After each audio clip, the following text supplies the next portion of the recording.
BBOR, Black Box Online Radio, coming to you from West Virginia. Black Box Ned 88 on Instagram for the bonus podcast. Today we're continuing with our discussions about the Zodiac Killer.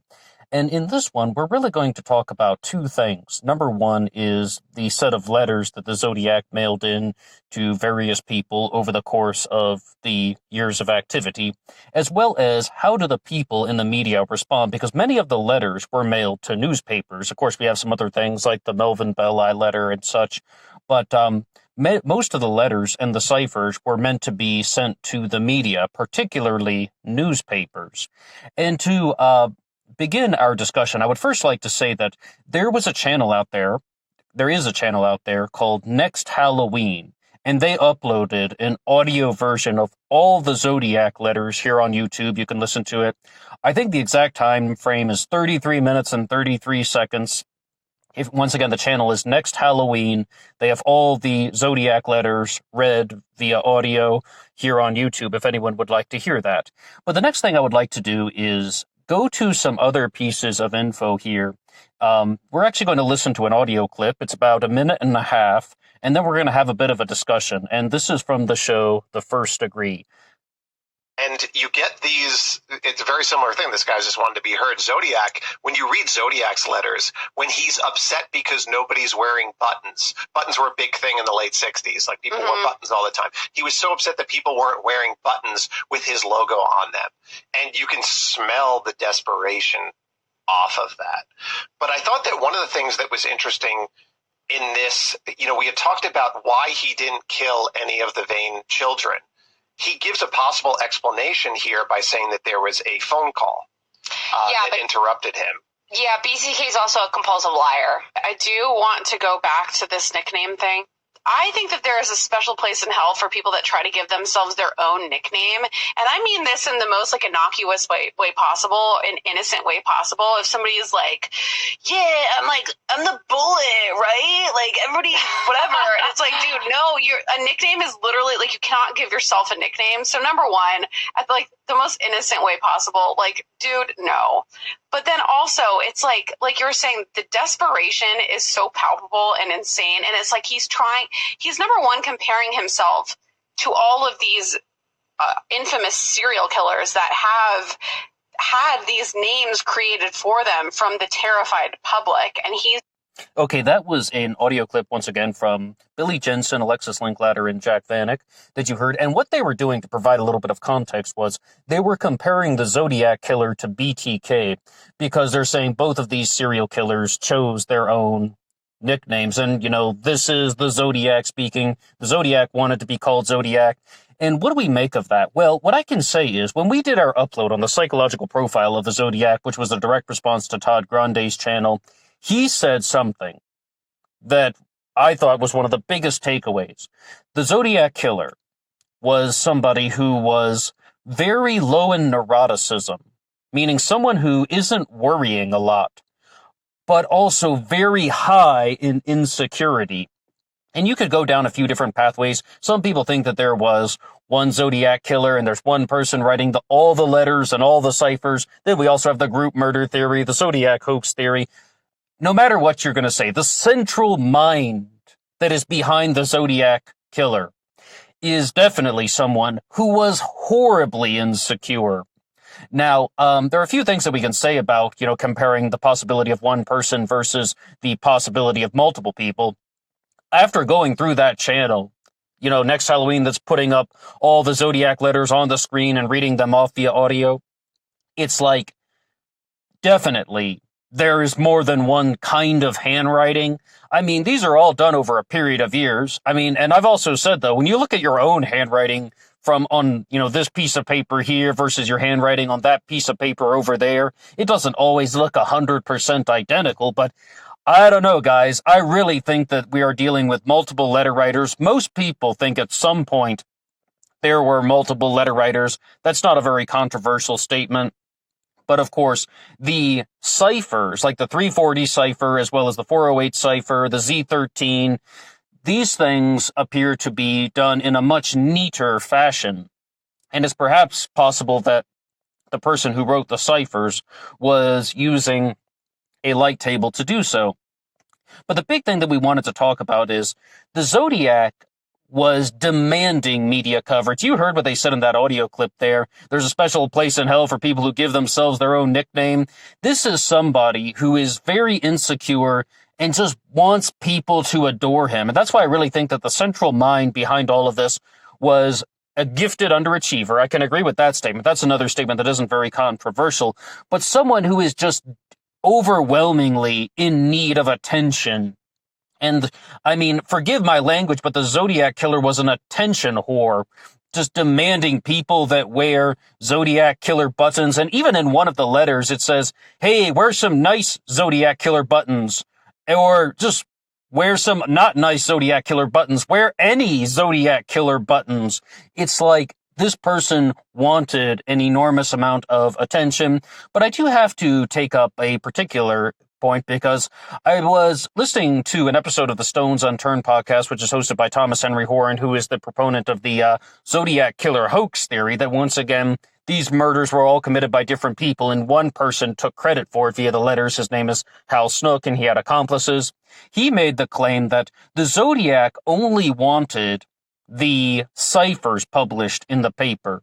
And there are a few other things, like I've heard him say one or two more things that may have been included in that, but he said primarily the Zodiac wanted the ciphers published in the paper. The 408 cipher, that's the first one. I like killing people because it's so much fun. And then the 340 cipher, which would come later on. When was that mailed? Was that mailed on November 8th of 1969, I think? And the 408 cipher, that should have been mailed on July 31st of 69. So the 408 comes first and the 340 is in November. Quite a substantial amount of distance in between those things. And when you actually hear all the letters read off one by one, you can really see that an enormous amount of activity going on only in the summer and early fall of 1969. It's rather remarkable when you look at this compared to other serial killers. But the big point is, he says the Zodiac only wanted the ciphers published in the paper. Well, that's simply not true. Think about what we just said about Zodiac buttons. The Zodiac made other demands. And also, another point is that the Zodiac demanded things like the Exorcist letter. If you read that one, we did a whole upload where we read off the Exorcist letter, and he says something to the effect of, P.S. if I don't see this printed in the paper, I'll do something nasty. The Zodiac wanted attention in a variety of different ways, and it just sounds so sad and pathetic sometimes. But I definitely would also make the observation, and if you do go through all the letters, I would say that it appears that there's one person who is almost the voice of mockery, taunting people, being very weird and bizarre, trying to make people uncomfortable. And then there's another voice. We're talking about in the letters, I'm using that kind of metaphorically. There's another voice that is very sad, that says, I can't stop killing, please stop before I kill again. That type of mentality is carried out. So I don't necessarily know if that's just a person going through different mood swings, or perhaps it is a completely different individual altogether. But as far as the name Zodiac goes, this is the Zodiac speaking, wanting to be addressed by the Zodiac, demanding that the media call him the Zodiac. My first instinct about that, when I first heard the name Zodiac, even as a kid, I was like, that guy chose that name because he thought it sounded cool. He thought it sounded badass. And, all right, yeah, I mean, it definitely gets your attention. I think that's one of the reasons why we remember the Zodiac Killer. And there could be a variety of reasons why the name was chosen. But, I mean, I think that stands out to a lot of people, and it definitely is very gripping. Also, as far as choosing the name Zodiac, it's almost certain, I repeat, almost certain, that the letter Z was chosen first. This could come from Detective Story magazine, a publication that would have come out decades prior to the 60s, but specifically in 1921. But there is a character named Z, and there's a line in Detective Story magazine that says, this is Z speaking. I would like to thank Zodiac Killer Identified for sharing that. And then you also have the Bates letter, which shares some things such as, Bates had to die, there will be more, and it's possible possible that there's a Z at the bottom, although that could have some other meanings. So the name Z was chosen first, and then perhaps someone made the connection with Zodiac watches, and then they chose the name Zodiac. Because, I mean, let's not kid ourselves, the symbol on the Zodiac watches is very similar. But it's like the Zodiac also chose this name for a reason, to get more coverage. It's something that people would remember. Because one of the other names that the Zodiac was referred to as by the media was the Cipher Slayer. And I really don't think we would be talking about the Zodiac Killer in the exact same way if we were simply thinking, who was the Cipher Slayer? That's definitely not as good. And I think this insecurity thing is going to become very important, because it's just going to be a little bit of a window into examining the suspects. And no matter what, if you're going to say group murder theory, or you're going to say that this was a single person, it's like the driving force behind us, the mind who organized all of this, it was most likely someone who was very insecure, somebody who really felt that they weren't getting the amount of recognition that they deserved, perhaps someone with a very high IQ, perhaps someone who was educated, but maybe not extremely educated, or even if they were, maybe they didn't use their education to help benefit their career in a truly beneficial way. But yes, indeed, the Zodiac did request things like the ciphers and some letters to be published in the paper. As you heard there, the Zodiac also wanted people to wear Zodiac buttons. But I can definitely see that as the letters continue onward, it also appears that the Zodiac is simply just trolling. And I mean that in every sense of the word. Trolling. The Zodiac is telling the police that, oh, there's this bus bomb. You have until the fall to find the bomb, or the bomb is going to go off. Here's how I made the bomb. And I don't know about that. I mean, it just all sounds like baloney. And we were being very critical of Robert Graysmith earlier this week on the channel when we did a response to the documentary Graysmith Unmasked. But I believe it was in his book, in Zodiac Unmasked, when they're talking about the detectives. And they're saying that the detectives thought that there was no value at all in the bus bomb letter. They thought that there was no value at all in the Zodiac talking about getting the little kiddies as they're bouncing off the bus. They were like, this guy is obviously not telling the truth, because he only operates on nights or a weekend or holidays. He's only operating at times when school is not in session. They really did not genuinely believe that. They did look into it, of course, because, they had to, but they really thought that those were just empty threats. But that's the thing about the Zodiac Killer. There are so many empty threats, and I don't think that that is accidental. What I would say about that is, the Zodiac Killer is somebody who is planting all of this baloney, for lack of a better term, because it's just always going to be confusing. And we were talking about this in the most recent Zodiac Killer upload when we said that the final line of the 408 cipher is still uncoded, 18 characters, and no one knows what it really is. And when they were reading that off on the Next Halloween channel, doing all the audio of the Zodiac letters, there is just something so creepy about it when you're hearing a voice reading off just this line of letters, E, B, E, O, R. I don't know why, but I was like, ugh. That was the only time in the whole discussion, in the whole presentation, we should say, that I actually genuinely had the creeps. But I think that that is something that is very telling of the Zodiac, or whoever is behind this, if we're going to entertain the possibility of a group, or the hoax theory. If there's any possibility, no matter what, I think there is one central mind, central planner. There almost always is. Very few things like that would be organized by consensus. I mean, the central mind behind the Zodiac Killer murders would want people to solve something. And when you look at the 408 cipher, I like killing people because it's so much fun. The one that has been solved to everybody's satisfaction, it's like, that is something that is a simple substitution cipher. Why was Don Hardin and his wife able to solve that? Because they knew where to start. They thought, the first letter is going to be I because this guy's so full of himself. So then I, that gets you to the double L, and then they get the word kill. Then that allowed them to see the word like, and then they got the letter E, most common letter in the English language. So then they were able to solve the cipher.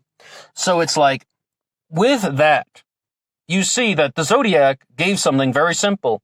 He's giving it away. It's a simple substitution cipher, yet the final line remained decoded. It's uncoded. The final line remained uncoded. It was not decoded. So when you have something of that nature, that really tells me that the Zodiac is giving some easy level questions and then some difficult level questions, such as the final line of the 408 cipher, then the 340 cipher. First you solve something, then you will never solve the next one. Also, after going through the Zodiac Killer letters, one of the things that I came across, I mean, and you can all hear this all for yourself. You can read them all. They're all on Google Images too, mind you, whichever letter you would like to start with. It says that all the tools, all the materials that were used in the Zodiac Killer events were purchased years prior. Like none of this was purchased in 1969.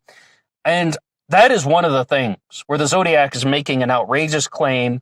And I'm thinking that unless we're going with the hoax theory, which I don't endorse, but I'm just putting it out there. It's also on the table. Unless we're going with the hoax theory, I would expect that that would be true based on how methodical and how calculated all of these things are. That someone put an enormous amount of foresight into the Zodiac Killer mystery. And one of the things is, one of the pieces of evidence that supports the Zodiac Killer group murder theory, just saying that there were multiple perpetrators involved with this, the multiple killers theory, you can also examine it that way, whichever section of the umbrella you'd like to put it under. Is that there were different fingerprints found at every crime scene. There's an FBI report that says that there are different fingerprints found, but also from the Zodiac Killer letters, the Zodiac says that he didn't leave any fingerprints because he put airplane cement on his fingers. I believe it exactly says, was it 2 strokes of airplane cement on each fingertip, so he would not leave any fingerprints behind. And we've looked at the theory that three of the murder sites, Lake Herman Road, Blue Rock Springs, and Presidio Heights, were hotbeds for criminal activity. Lake Herman Road, maybe a lover's lane, but also a dump site for drugs. Blue Rock Springs, also again, caught up with the drug trade. Darlene Ferrin's own brother said she went to that park to buy various things. Like she went there to buy some marijuana for him. That was one of the reasons why she was there. And then Presidio Heights would be, of course, a hotbed of criminal activity in its own right. Taxi cab robberies, so it's highly possible someone could have contaminated the crime scenes. Just saying, and not like I know 100%, I definitely don't have all the answers, but you have the hotbeds of criminal activity. One of the things that I read in the comments section from you guys was, number one, when the Zodiac Killer was talking about airplane cement, someone corrected me by saying that it has nothing to do with real airplanes. It's talking about model airplanes. It's like the glue that holds model airplanes together. I'm like, hey, thank you for that. Many other people have been writing about this, thinking that that's about real airplanes. Just thank you. And then the second one is, someone brought up a point that you see the very famous of the illustration of the Zodiac Killer at Lake Berryessa, wearing the hood with the black sunglasses, holding a gun with gloves on. And I believe Brian Hartnell even said that the Zodiac Killer was wearing gloves. Cecilia Shepard passed away 2 days after the stabbing at Lake Berryessa.